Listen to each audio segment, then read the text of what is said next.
अरुण यादव जी हरियाणा से, महेंद्रगढ़ से। राधे राधे महाराज जी। महाराज जी, एक आदर्श पुत्र की क्या परिभाषा है? अपने पिता की आज्ञा में रह करके माता पिता की भगवान की भांति सेवा करना। जैसे तुम्हारे मल को धोते समय माँ को हिचक नहीं हुई, ऐसे माँ पिता को अगर शौच है, अपवित्रता है, उनके वस्त्र हैं या नाना प्रकार की बीमारियों से ग्रसित हो जाए तो भी हमें हिचक ना होनी चाहिए। वैसे ही हम उनकी सेवा करें अपना भगवान मानकर। सच्चा पुत्र वही है जो अपने माता पिता को भगवान मानकर अंतिम श्वास तक उनकी सेवा करता है। यद्यपि भले माता पिता तुम्हारी निंदा करें, भले माता पिता आए हुए रिश्तेदारों से तुम्हारी बुराई करें, तो भी तुम्हें माता पिता की भगवान मान के सेवा करना है। यही सच्चे पुत्र की पहचान है कि अपने माता पिता को साक्षात भगवान माने। मंदिर में जो भगवान है वही माता पिता। मातृ देवो भव वेद कहता है, पितृ देवो भव, ये साक्षात देव है, भगवान है। दीनाराम जी छत्तीसगढ़ से। राधे राधे महाराज जी। महाराज जी, दो साधक एक ही गुरु प्रदत्त नाम को जपते हैं। एक साधक को अनुभूति और साक्षात्कार का प्रयास हो रहा है, पर दूसरे साधक को कोई अनुभूति नहीं हो रही, तो दूसरे साधक किन कमियों की वजह से कुछ अनुभूति नहीं? पहली बात तो उसका पूर्व का पाप अधिक होगा, दूसरी बात उसका प्रयत्न ढीला होगा, तीसरी बात वो प्रपंच के भोगों में ज्यादा रति रखता होगा, क्योंकि वैराग्यवान ही भगवत तत्व का अनुभव करता है।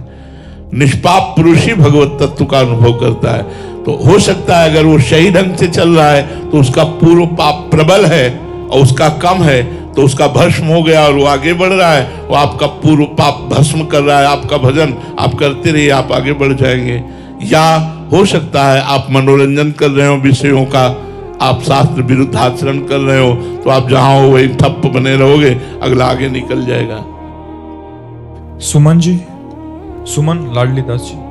राधे राधे महाराज जी। महाराज जी, मैं स्त्री नहीं हूँ ना ही पुरुष हूँ, केवल भगवत सहचरी या गोपी भाव, ये भाव अंदर से कैसे आए? इस देहाभिमान, जब देहाभिमान नष्ट हो जाएगा तब। अभी तो देह भाव है ना। भजन करो पांचों भूले देह सुधी। देह शुद्धि तब भूलती जब भजन करते करते तन्मयता हो जाती, निष्पाप मन हो जाता है, मन बिल्कुल भगवान में तन्मय हो जाता है, तब देह शुद्धि विस्मृत होने लगती है। देह स्मृति रहित कार्य होते हैं। यही तो महिमा है अध्यात्म की, कि ऐसा नहीं पागल हो जाता है या उससे कोई कार्य नहीं होते।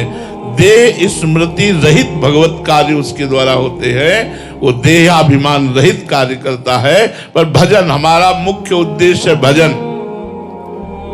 भजन करो, सब कुछ प्राप्त हो जाएगा। भजन न करोगे बातों से कुछ नहीं होने वाला। भजन नहीं होगा तो बस सुने और चल दिए।